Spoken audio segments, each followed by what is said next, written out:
ஏன் பிசாசு நமக்கு விரோதமாக வருதுன்னா, அது இந்த உலகத்தில் நமக்கு நியமிக்கப்பட்டிருக்கிற ஒன்று. அவைகளை குறித்து நீங்கள் பயப்பட வேண்டிய அவசியம் இல்லை.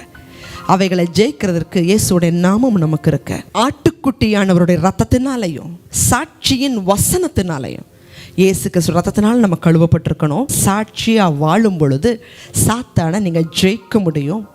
பிசாசு போராடுவான், ஜெபத்தில் போராடுவான், வசனம் வாசிக்க விடாதபடி போராடுவான், குடும்பத்தில் சமாதானத்தை கெடுப்பான், பிள்ளைகளுக்கு சரீர பலவீனங்களை கொடுப்பான், கீழ்ப்படியாமல் போக பண்ணுவான். நீங்கள் சோர்ந்து போக வேண்டிய அவசியம் இல்லை.